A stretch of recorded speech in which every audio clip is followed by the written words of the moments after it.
Then it struck.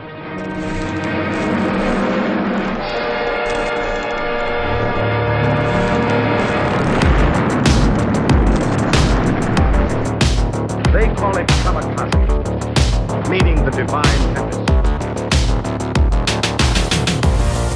Alright everyone, welcome to episode 2 of the Kamikaze Podcast. My name's Andrew and I'm joined again by my co-host Deepro Banerjee, who handles all the video and all the other stuff on the channel. It's been a week since we last talked about what happened at 249, Deepro, and now... Almost a week, yeah. Almost a week, and it just got cancelled like 3 days ago. What do you have to say about that? Actually got cancelled the day we released the first episode. The day we released it. Actually, the night we released it, next morning... It cancelled. It got cancelled. Yeah, we got the news that it got cancelled. So what are your thoughts, cancellation? It had to have. I think it's the right thing to do. I honestly think it's the right thing to do. I mean, you know what? Rather wait for a couple of months for fights than see people suffer.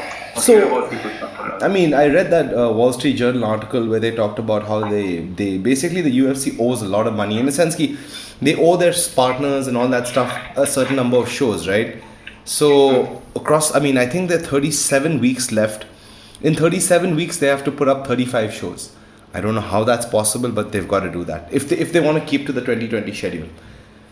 But I mean, these April and May is gone completely. Like, I mean, it's over, right? Like, there's nothing much can be done about it. April, May.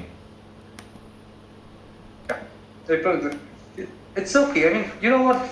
I think the people that UFC owes money to, I think even they are going through tough times.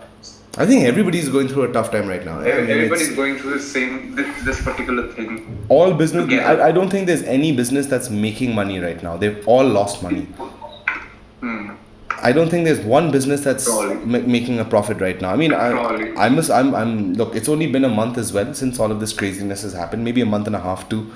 But I mean, I'm thinking that maybe if this goes on a little longer, then they'll have to be forced to do the Fight Island thing.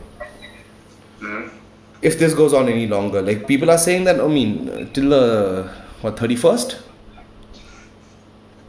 Till April 30th for now. April 30th for now, right? Like, I don't know what it is in the States. This is for us. Yeah, this is for us. I don't know what it is in the States. Excuse me. But this is crazy, yeah? Like, there's nothing on television. There's no live sporting event. Like, it's basically the world is kind of dead right now. So I don't know how these guys are gonna. I don't know how they're gonna do the fights. I don't know how 249 is even. When is 249 gonna happen? Where is 249 gonna happen? And a whole bunch of cards like Fight Night, so many. Like, I think there've been 3 or 4. I mean, they've been postponed indefinitely, and you know how that happened, right? When was the last time a live event happened? Fight Night. The Oliveira Kevin Lee one. That was the last one. That's quite some time back. Yeah, that was quite some time back. No, but my thing is like how was this done as well? Like it basically got up to the point where so the UFC was supposed to do 249 in Tachi Palace Resorts. That's like a casino on an Indian reservation somewhere in California, I think. Don't burn me if I'm wrong, but I know that it's an Indian reservation. I'm not exactly sure where it's located, but they wanted to have it in Tachi Palace and generally Tachi Palace also have their own Tachi Palace fights, which is where the flyweights all come from. So Ian McCall and all used to fight at Tachi Palace fights. So they know how to do an event. They have the space for an event now. But the governor of California basically called up. Was it governor or some senator? I can't remember. I think the governor called up the heads of Disney ESPN, and the top level basically told Dana like, stand down. Even he has a boss.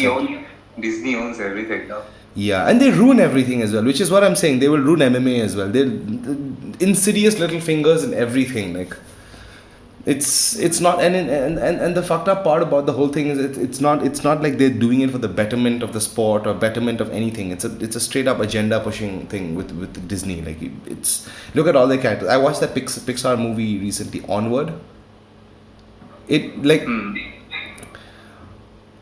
I would watch a cow shit than watch that movie, another fucking Pixar movie again.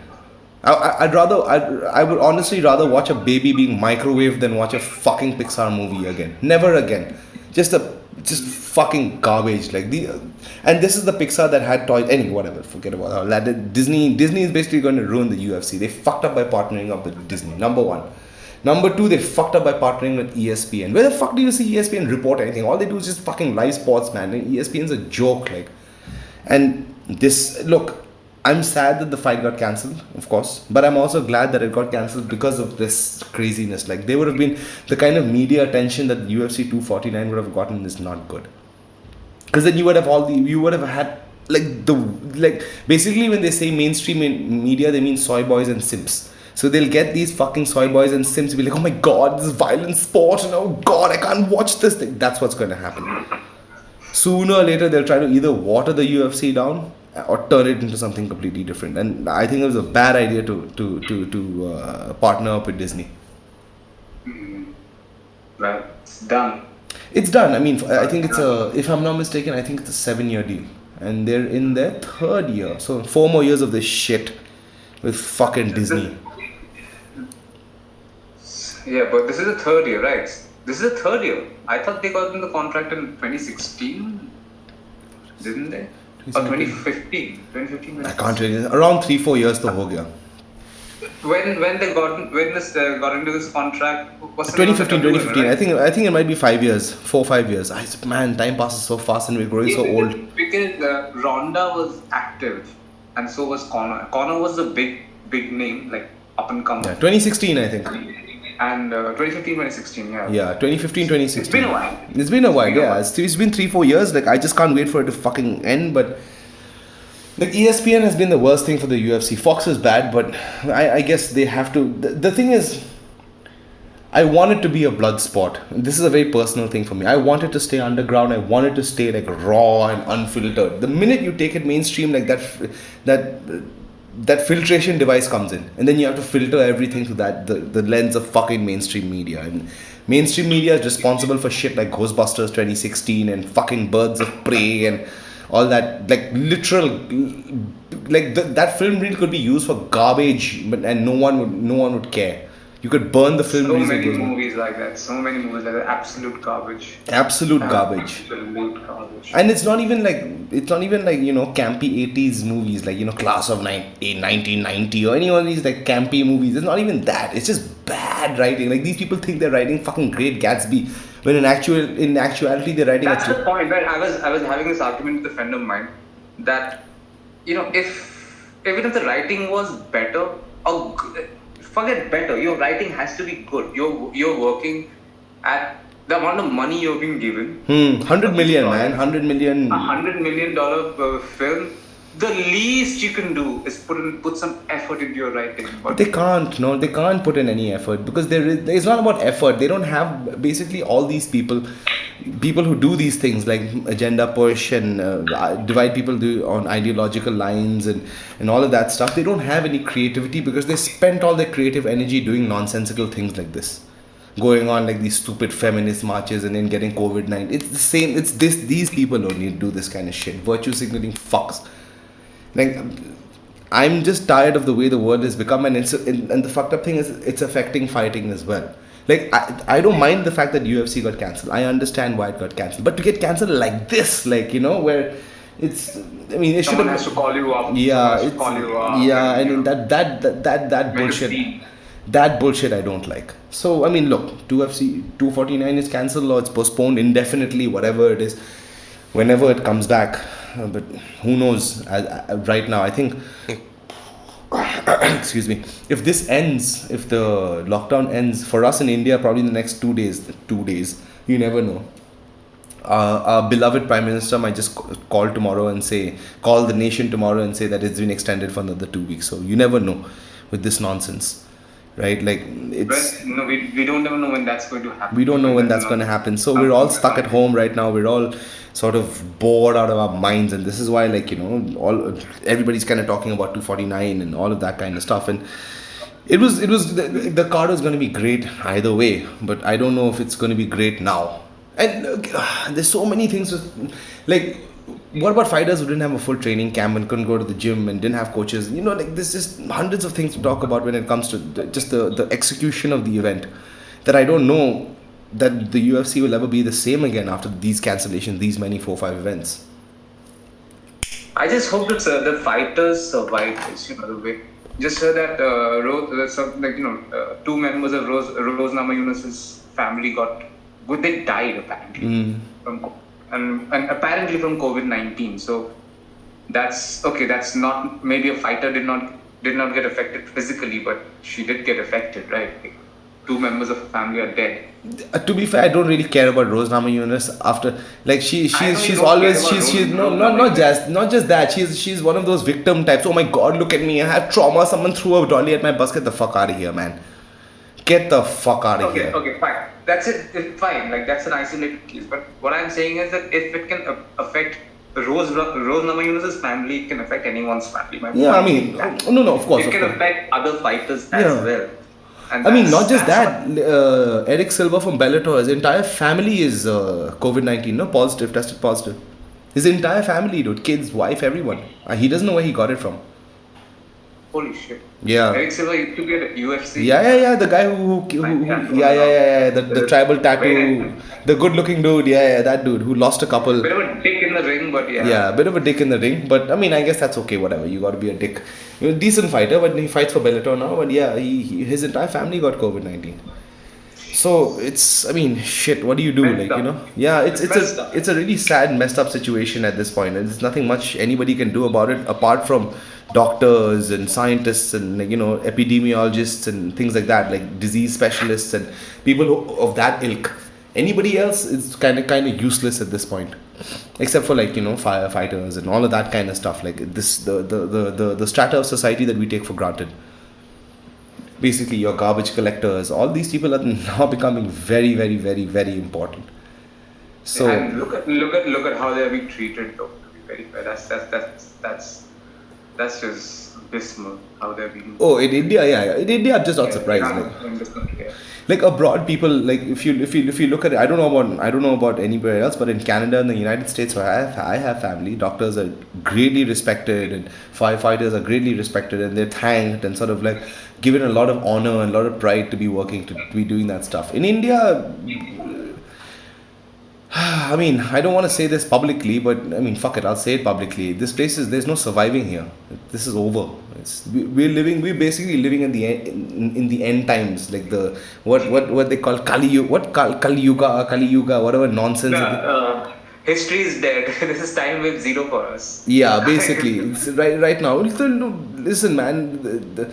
At least with COVID-19 in India, everything has been a knee-jerk reaction. So I don't know what the thing is. Like just recently, the news has been some police officer in Punjab got his hand essentially amputated by people who are just like raging now. It's been 3 weeks. I think it's not horrifying in a sense. It's completely understandable. People are going crazy. You lock people up at home for 3 weeks. What do you think was going to happen? Like, just chop someone's hand off. I mean, that's what I mean. This is what is going to happen. People are going to lose their minds. And it doesn't help that the media is 24/7 on this shit as well, right? Like you have in such a situation you have to be. This is why media exists. When shit goes down, someone has to put information out. This is the reason. This is why they exist. This is their job. In times of crisis, this is what you do. You report. But the problem is, media is all over the place. Oh, this country, the media is all over the place. Like, I mean, all over the place. The liberals, there is no unbiased voice anywhere. Yeah, there's no. The problem is there's no centrist voice. Like, it's either like crazy left or crazy right. There's no like center person, like sensible. Like, okay, this needs to be done. There's nobody like that. It's either shrieking harpies on the left side, patriarchy, Brahmanism, all that shit, or the crazy bucks on the other side, or liberandu, prostitute. It's like, Jesus Christ, man. Like, Centrists also get a lot of hate in this country. Obviously, because we're neither side, right? A lot of hate in this country. Because they're neither side and they don't want to take a side. I'm a minority, so I don't get to choose. I don't have the right to choose. So I'm stuck in the middle whether I like it or not. Even if I chose a side, I'll be in the middle. There's nothing much I can do about it. So for me, it's like outside looking into this craziness. It's madness what's going on here, and I can only imagine the madness that's going on behind the scenes in the UFC. Like, I mean, dude, there are how many 250, 300 employees? Like, are you kidding me? Like, I mean, if they had gone ahead with 249, it would have been a disaster. Like, if anything had happened, if one person got infected and then like basically spread it through the community, like, I mean, the amount of bad press the UFC would got in, at least they escaped the bad. I think the show would have been if.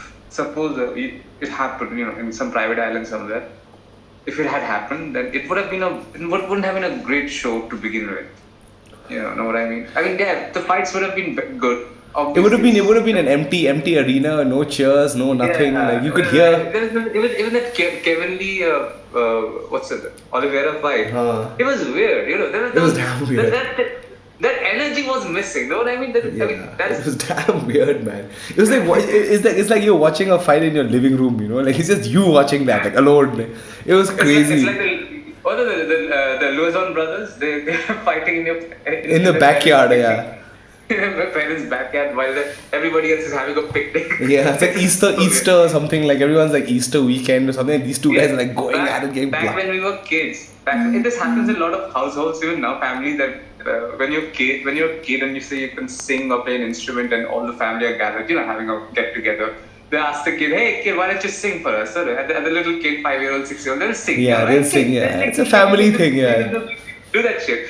Same with the Loza brothers, I think. Fight fight. Yeah, and they both go and fight. Go for it.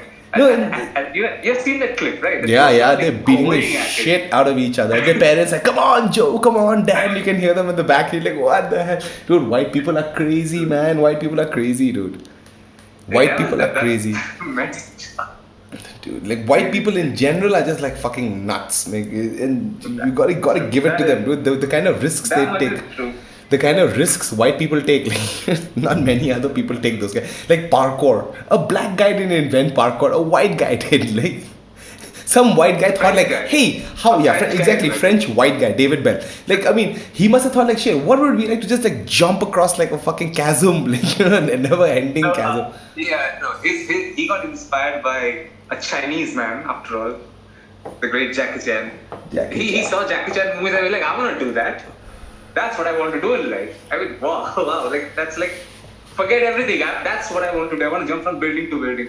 I find parkour to be absolutely retarded though. Like to be really honest, it's like I will jump buildings. I'm sure it's very hard. But who the fuck is chasing you? Who are you running from? Where are you running to? Like, what is the point of all this shit?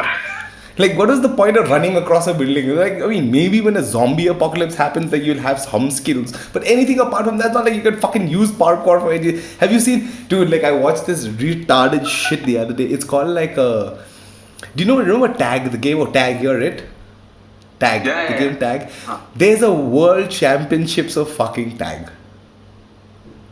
Yeah, it's the most ludicrous, dumbass thing. Just like how they had that, remember? They had that shit called X-Arm. Do you remember that? No. Where two guys, like, they arm wrestle, two guys, like, they have their hands clasped like that at the end of a table and they're, like, punching each other and kicking each other and shit. Oh, yeah, I've seen this. Oh, crap, yeah. Yeah, I think parkour is just like that. Like, it's just like a dumb, unnecessary thing to have. Like, it's like ballet. Like, what the fuck is the point of ballet? Why do you have to dance, like, on your tippy toe? What the fuck was the point? It's a dance form, dude. The dance forms are like that. Like, there's so many dance forms. To be fair, I think dance is really fucking stupid anyway. So, but then again, it's a very personal opinion. Like, I don't. That's completely different, man. Yeah, whatever. The world is the way it is. But parkour is so stupid. Like, I get martial arts. Like, you basically can. What can you do with parkour to defend yourself? Run away. Like, that's as much as you can fucking do. That's what parkour is. Like, it's running away. That's what they say. Like, if you see the shortest distance between 2 points, basically jump. That's the point. Yeah, exactly. Jump. It's martial art training is different. Like, it's like you're learning. There's a goal to it. The goal is self-improvement, right? Like you're better. It's not self-improvement. It's like look at it this way. If someone's into martial art, and both of us have faced this obviously and experienced this, is that it changes you as a person as well. Oh fuck yeah. Self-improvement is definitely self-improvement is always the goal, but that's not the most. It's not. How do I put this? It's not the most apparent goal. Know what I mean? That's the eventual goal, the very long goal. If you train martial arts, say jiu-jitsu for 6 months, what you were before that and what you are after that, it's very different. Yeah, completely different. Two very different person. No, even the people who train with us, like at cross train, you'll notice this. Like I remember a long time back. This is when I think maybe 2017, 2018. These bunch of girls had joined the class. And these girls won't talk to anybody. They would just roll with them among themselves and sort of like just be by themselves, right? Over the course of 4, 5, 6, 7, 8 months, you could see like their confidence was changing. Their personalities were changing. They're becoming more confident. They're becoming more assertive, not as scared. So I asked one of them, one of these girls. In fact, I'll tell you her name. Her name's Ribia as well. I asked her once. I was like, "Has jiu-jitsu completely changed you?" And she's like, "Yeah, it's completely changed my life. Like, changed who the kind of person that I was. I'm not the same anymore. Confidence, sort of, basically self-confidence more than anything else, really. Like, and that's still self-confidence because that at a given situation you can handle yourself. I can handle myself. Rivia, by the way, she won a gold. medal at the She won gold. She won gold. She won gold in her division. In her division, and she beat like one of these. And she beat one in 2018, I think, or 2019. 2019, last year. Oh yeah, it was last year. Yeah, it was last year. I was living in Noida at the time. I shot that. I had the footage. Yeah. I remember she won her weight division and she beat this girl who was supposed to be the shit. So, like it's for training is, and also for like people who watch fights. The little that you watch and you sort of like learn from it as well. Like even that when you go to a gym situation and you put up against a guy who has absolutely no clue, you'll still be able to do certain things, right? I disagree. Watching something and learning something are two different. No, I'm talking. Yeah, I'm saying you'll still learn enough to be able to handle yourself against a normal dude, someone who has no training. You'll know that okay, you need to hold somebody down. How do you hold them? If you've watched enough fights. That's the thing. Like for example, just a personal thing. Like before I started training, I've been watching fighting since 2003. 2003 is when I first started watching fights. 2003, 2004, around that time. So it's been a good 16 years then.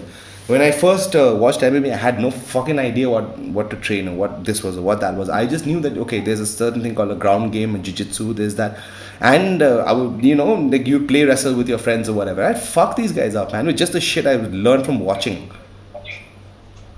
So you'll know that an armbar is you have to hold the person, your legs have to be there, and you have to hyperextend. You can see the body movement, you can replicate it. So I get it, like watching. Yeah, armbar, yes. This I do agree. I've seen around the same time, 2003, 2004. I've seen some films movies that were using that. Yeah. This one guy who would do that. Not everyone else. Yeah. Now it's a little different because you see a lot of combat sports being used in movies and things like that now, especially like because it's become mainstream. Yeah, because to be fair, like since the UFC has been around, people have learned how to fight now. It's like an entire generation of warriors, like people who do not. I honestly think that our generation has the most amount of people ever in the world that know how to fight. Like proper fight. I'm not talking about military tactics using spear to jab people, none that shit. I'm like fisticuffs, like Rohit Vasudevan, the guy, the gentleman who owns Institute of Jiu-Jitsu. He gave an interview basically, where he was saying that the difference between Jiu-Jitsu in our country and difference between and US is that over here there is one or two schools in one or two good schools in the country maybe. There, like you'll find schools every second. But over there are 20 good schools in one lane. Yeah, in one lane, exactly. You'll find 20 black belts teaching excellent jiu-jitsu in like maybe 6 kilometers radius. Yeah. It's crazy. Exactly. Like it's crazy. Like dude, there are BJJ schools in the middle of like bumfuck USA, man. Like you don't even know these places. Some jiu-jitsu school, some Brazilian teaching fucking Brazilian jiu-jitsu. you're getting these days, yeah. Yeah, Brazilians are really well traveled, man. They're everywhere on the planet. Like just like Indians and Chinese, they also travel a fuckload. Like I guess third world people, like they want to move out and see the rest of the world, kind of thing. I don't know. You get a little bit of money and you want. To be fair, like who doesn't want to leave India? Like I mean, if you given half the opportunity, someone just tells you go fuck off. Like you don't have to work for it. You don't have to do too much. You don't have to do this. You don't have to do that. Just fuck off. I'll leave tomorrow, man. Be like fucking bye, dude. But anyway, and we will let's get on to another second topic as well. We want to talk about the top 5 fights of the past 5 years. Yeah, so I was thinking that since we are not having any fights, new fights, why not talk about fights gone by? Yeah, that's actually a good idea. What are your favorite top 5 fights? So I have top 5 fights of the last 5 years, as I'm counting from 2015 onwards. Because if I have to consider the gamut of mixed martial arts, no way. We won't get it done. Yeah, so number 5 is Robert Whittaker versus Joel Romero 2. That was a fantastic fight. Incredible fight. I mean, the first one was also pretty good, but the second one was where Robert Whittaker nearly died. Yeah.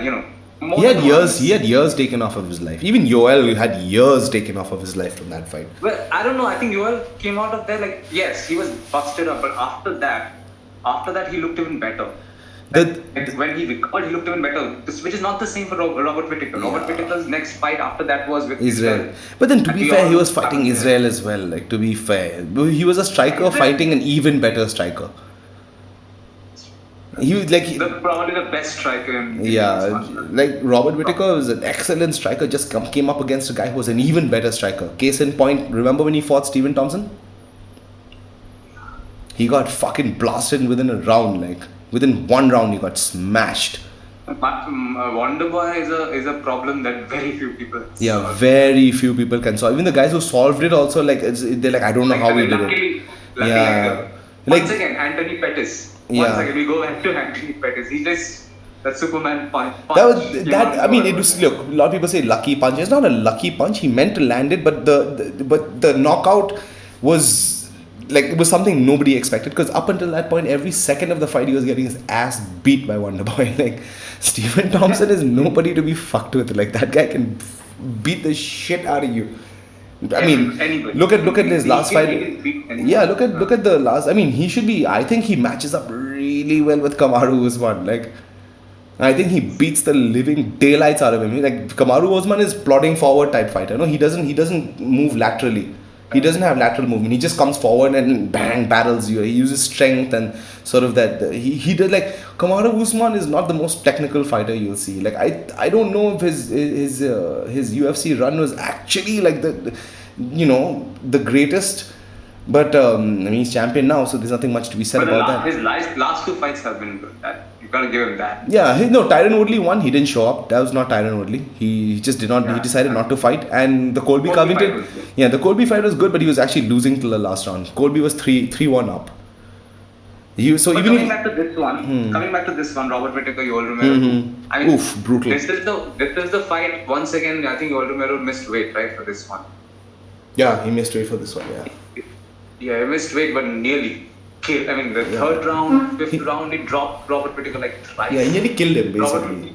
Robert Whittaker also got him back, like one amazing kick in the 4th round, despite the fact that he was that head kick, and then he just absorbed it and walked forward. Like it was scary to watch. Joel Romero is one of those guys that it can't be solved, even if you solve it at what price. Yeah, he hasn't been stopped in the UFC. No, I think he's been knocked out only once by Rafael Feijão, long time ago, like 2012 or something. Yeah, that was one of the early fights. That's it. Yeah, in Strikeforce, he didn't even know how to fight correctly. He didn't know how to throw punches and shit. Like, and he was still whooping ass.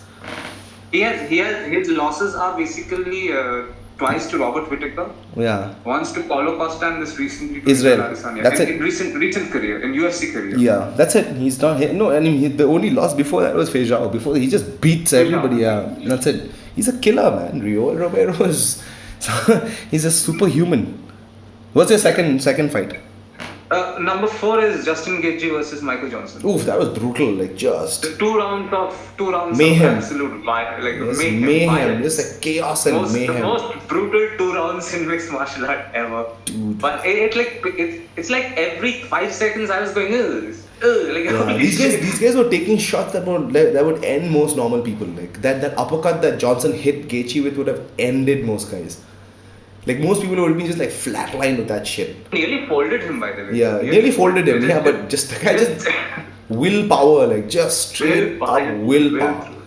And this is where you see why MMA math does not work, right? Oh, this guy beat this guy, so he beat that guy. No. It doesn't work like that. Case in point, Michael Johnson starched Dustin Poirier, man. Starched him within like 2 minutes, I think. He just like blasted him out of the water. I think no, Dustin Poirier was in lightweight. But Yeah, he was in lightweight. He had moved up. He had fought 3-4 times, and then when fought Michael Johnson, got fucking waxed. after the Michael Johnson fight, Dustin Poirier became a better striker. Yeah, he had to. He had to. His boxing improved, and it only, and obviously when he fought Justin Gaethje, it's like it showed. How It much showed, he yeah. But poor Dustin, No. he couldn't do shit to Habib though. Oof. That was Habib just is too much blood. just Habib a is mauling. too Like, much just, blood. yeah, Too much. Like just too much for him. Moving on, third one is Israel Adesanya, Kevin Gastelum. I mean, it's a no-brainer. No brainer. That was just that was fantastic. That It's a fifth round. classic fight. It's a That classic fifth fight. round was just something else, man. When Israel came out with like, that whole Nigerian thing, I'm not gonna die here today, and I was like, oh crap, like. But then I guess you have to be like that, right, to win. Kevin is the only one who has given Israel Adesanya trouble. Trouble, yeah. Even Yoel didn't give him any trouble. Man. Nearly half his size. Like Yeah, literally half his size. They're like both like this, like that, like, and he kicked him in the head. And he kicked him in the head. Kicked him in the head. Yeah. Kicked him in the head. Got him in the face so many times. And Kevin Gastelum is a very good. He's a damn good fantastic fighter, man. He's a Kelvin Gastelum. If it was the right time, he would have been champion in some levels. Like, he's a fantastic. We have been talking about Kevin Gastelum since 2017. If you remember. Yeah, Kelvin Gastelum has been like really getting it on from back in the day. He won the Ultimate Fighter, I think, season 13, if I'm not mistaken, with the one with Uriah Hall in it, where he beat Uriah Hall in the end. He just took him down and just like, that guy can take the back like really well. I mean, he beat the shit out of Jake Ellenberger. He fought a lot of guys that he beat the shit out of. Took their backs and just choked them out. Just couldn't do it to Israel, couldn't take him down. And Israel in the fifth round when he came out, like he was a demon. Almost had Israel though. Almost got him. Almost, and then Israel just blasted him in the fifth round. Like just like essentially took years of his life in the fifth round. You could see it, like he got dropped twice or thrice in the fifth round. 4 times. In the fifth round, imagine. Oof. 4 times he dropped him. That was one after the other. One dropped him. I mean, like back to back. Yeah, I mean, if it was not a title fight, I think they would have called it like, yeah, okay, done. Like, the fact that there was a title fight, they let it go on for so long. Before I move on to number 2 and number 1, I want to say some honorable mentions very fast. Now, honorable mention 1 is Cub Swanson and Du Ho Chai. That was fight. Like super mayhem. 3 rounds. Good 3-round fight. Straight up violence. Obviously, one of my favorite fights, Dustin Poirier versus Justin Gaethje. Oh, that was I mentioned this fight in my last in our last podcast. Yeah, this madness. Pushed Dustin Poirier to a point where he was like, "Fuck this shit! I have to kill this guy now. Yeah, I have to finish him now. Fantastic. Dustin Poirier is a killer, man. Straight up killer. So, what's your final 2? Well, one thing is common in final 2. That is Robbie Lawler. Oh. So, number 2 is Robbie Lawler versus Carlos Condit. Oh, that was another one. Like just. Oh my God! 5 rounds of kickboxing mayhem. Yeah. 5 rounds. They just hit each other. No one went away, and no one went anywhere. Yeah. No one went down. Nothing. They just kept on piling shots upon shots upon shots. Yeah, just kept hitting each other. And obviously, I can guess your number 1. Yeah. Robbie Lawler, Rory McDonald 2. That was another one. Like what do you want me to say about that? That has not been said. No, it's one of the greatest fights in the history of fighting. Like probably the greatest fight of all time. That image at the end of 4th round where the 2 of them stare at each other and spits blood. Spits blood. Yeah. That image is like seared in my brain. Yeah, here's the thing. I never saw that fight live. Okay, like I didn't catch it live. I caught it live. A week later. Yeah, I saw it a week later. I downloaded the fight because it was UFC 189 and Conor McGregor was the headline. Yeah, fighting Chad. He beat for Chad. For Chad Mendes. Yeah. For Chad Mendes, and obviously it was the beginning of the Conor show. Yeah, it was the Conor show. Yeah, but these 2 guys stole it, like Yeah, which is why this fight kind of went under the radar. But holy shit, what a fight! Fantastic. That image. The other is when round 5 starts. There's a shot of Rory McDonald. Yeah, his face has completely changed. Like he doesn't look like himself anymore. His nose is like bent. Yeah, his eyes are swollen. Broke his nose in the first round. Yeah. And Robbie Lawler for the next 5 rounds just kept hitting him. Yeah. Hammered that nose. I mean, you have to. How resilient do you have to be to fight with a broken nose? That's what I tell these guys. Like I'm like, dude, you don't understand how tough these dudes are. Like they're not normal. Like in terms of their brain waves or they don't process pain like you and me do. Even if you were normal after that fight, no one. You're not normal. Yeah. Case in point, Rory McDonald. Yeah, no, he was not the same again after that fight. Something was lost. For the longest time, he was even when he quit UFC and went to Bellator, he was perhaps one of the best welterweights on the planet. Right? One of the best welterweights, but look at him now, man. Like his last fight, he lost. He lost his championship, right? Yeah, to Douglas Lima.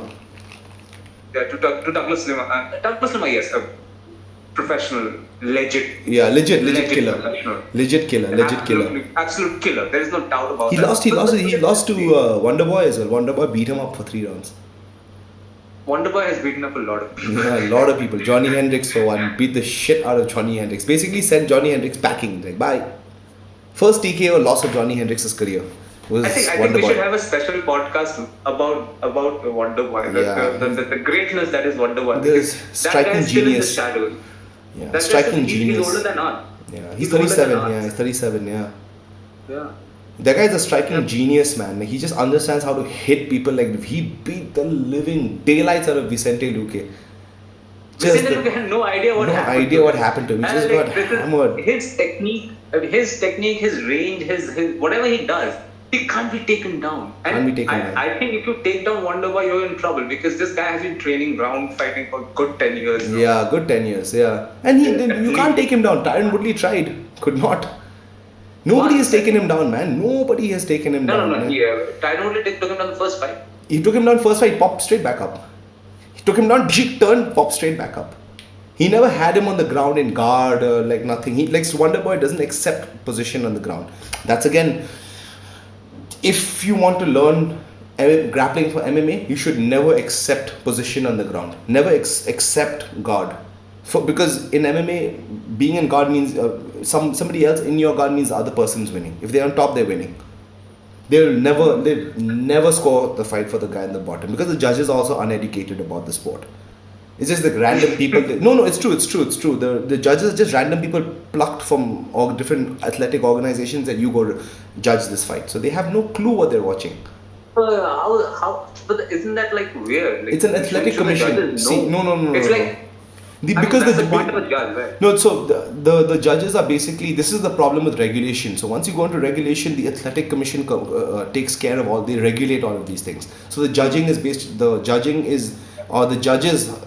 are hired by the athletic commission. They're told by the athletic commission to go here and go there. The UFC don't have the judges because then it'd be conflict of interest, right? What a weird system. No, I'm not saying UFC needs to have a. No, I think they need to overhaul the judging system completely. Like they need to get they need to get judges who know what they're doing basically. Yeah, retired fighters. No, but even retired fighters will have coaches. Or coaches, conmen, those kind of people. Yeah, people serious who dudes in the fight business have been very intimate with the fight business. Yeah, for a really long so they time. understand what fighting is. Otherwise, most judges don't understand fights. I mean, I'll go through my list of the top 5 fights. I didn't really think about it, but from the top of my head, one of the greatest fights I've ever seen, and it's one of a fight that was buried deep in the prelims. This is a Corey Sanhagen versus Yuri Alcantara. Oh shit! That fight was insane. Like I remember watching it. I remember watching it live, and I think I told you about this. I was you showed me the fight later. Yeah, I showed you the fight later, right? Like I was watching that. I was watching that shit while on acid, and I was losing my mind. I was like, "What is happening? This dude's arm is getting like bent and snapped back." And he's just like, I think he was in that armbar for like good minute. 2 minutes he was in that position. And he just stayed calm, like he just like and then he just started beating the shit out of Yuri Alcantara. Yuri Alcantara wasn't the same after that. No. I think he lost his will there. Like, Yeah. I got this guy in an armbar, he won't tap. Yeah, I won't He's tap. not Not just an tapping. armbar, a triangle armbar. Like Triangle armbar. the way he took Corey Sandhagen's back was insane, man. First he hit him, so Corey was like a little dazed, and then he took him down. While taking him down, he jumped and grabbed onto the triangle. It was really Good explosive, execution. really It was quick. Great execution. Dude, like I remember Yuri Alcantara fighting Uriah Faber, took him down, took his back, and stayed there for the entire first round. I mean, he lost the fight eventually. He lost the last 2 rounds, but for that fight, the first round, he was like a wild man, dude. And the same with Corey Sandhagen. Had him in that position, Corey Sandhagen was like, "Fuck it, not today, bro, not today." And Corey Sandhagen, still up and coming. He still needs to. I think he still has a lot of fights ahead of him. yeah, he's before only he like gets to 25 the or top. 26, like a very young But guy. he's very young, but he has a lot of fights in him. Like before he becomes, say, a contender. Yeah, like I remember watching him fight, But and like that guy his. definitely is a contender. Yeah, he's a That killer. guy- He fought Rafael he's a- Assunção and shut his Rafael Assunção's game down, dude. Rafael Assunção couldn't do anything to him, man. And Rafael Assunção beats the Even the Lineker fight, Lineker couldn't do anything. couldn't do anything. I mean, he got him that guillotine in the end, but he was like, "Yeah, I'm not tapping. Fuck you." He's one of those savages, like just absolute savages. Corey Sandhagen is special, man. Yeah, He's yeah, special. yeah. So my fight number two. Yeah. I think it happened in 2015, if I'm not mistaken. It happened around that time. Cro Cop versus Gabriel Gonzaga 2. Oh yeah. I mean, oh my elbows. god, like, talk about revenge beating, like, that was as revenge as it gets, you know. Krokop got knocked out by Gabriel Gonzaga with that right head kick back. It was never the same after that. And then he came back for this one fight against, like, UFC said, "Chalo, we'll give you a rematch, like, you lost to this guy. And, like, he's the first guy you lost in the UFC here, go fight him again," Yeah. thinking that it would be the same. And it was almost the same. Gabriel Gonzaga took him down for 3 rounds, but Krokop defended really well this time. Krokop Didn't trained take, with. yeah. Krokop was. I think Krokop trained with Verdú. But he was always training with Verdum, yeah. Yeah, but you know the story. Like, Yeah. Verdú was Verdú lived in Croatia with Yeah, Krokop with for him, a good yeah. year or couple of years apparently. Yeah, he lived with him for a long And time. trained, which is why he got good. Like when Gonzaga took him in the guard, elbows, man, Yeah. elbows from hell. Holy Yeah, just shit. like go bang, like just like the first one split his head from here to here, like just split his face in half, like oof, and then he just Krokop beat him is- down, like that was that. Krokop that is one of the legend. yeah, Krokop is legend. legends. Okay, that's number 2 for me. Number 3 is I mean, I don't have very many favorite fighters because I've been watching the sport for so long. All my favorite fighters generally retired, and he also retired, but he came back to put an ass whooping on Michael Bisping that Michael Bisping has not had in a long fucking time. GSP versus Michael Bisping at UFC 215, something like whatever. 217. UFC 217 November. Yeah, 217. That was just like comeuppance, man. Because like Michael Bisping is, I don't know, he's a good fighter, but the guy just talks too much shit, like, and he doesn't back it up. Like that's the main thing. I mean, he got fucking like flatlined by Kevin Gastelum. Flatlined. The Kevin Gastelum fight shouldn't have happened. Shouldn't have happened. That happened. That 3 happened weeks. a month after. Not a month, 3 by- weeks, by- not a month. 3 Oh, weeks. sorry, 3 weeks after he got choked out by GSP. GSP, not just But choked that's the out, thing. beat up. The GSP fight. I mean, there was back and forth in the second round. When Yeah. He cut GSP open. Yeah, right? he cut GSP open. He messed up his face and all, like. He messed up his face, but then GSP was like, no. No, not happening, dude. Today, like I'm the greatest. Thank you very much. Here, take a left hook and I think that was the wake up call GSP needed for that fight. Yeah. Like, when the cut happened, oh, time to get serious. time to get serious. That's Hit what him happened. with a ducking left hook. Cracked him with a left hook, and then just like, and then hammered him with like some 8-9 elbows. Pushed his legs away and just took his back. And the best thing about he didn't do this. He did Yeah. this, like this, you know. It was like that. A picture perfect. Rear naked choke. That's- Yeah, Michael what's Bisping it could do. called? He was trying. He created it just like that. What's it called in Portuguese again? Mata-leão. Mata-leão, yeah. Lion killer. That's what it was. It was picture perfect. Dude, there's that. Even the guard pass was picture Yeah, perfect. perfect. Man, Just that like- entire guard pass. Yeah, was shot his legs to the picture side, took his back, and just like fucking sunk it in. One of my favorite fights. So is that my second? No, was that my second? Yeah, that's my second. perfect. Three. That was in number 3. What's number 2?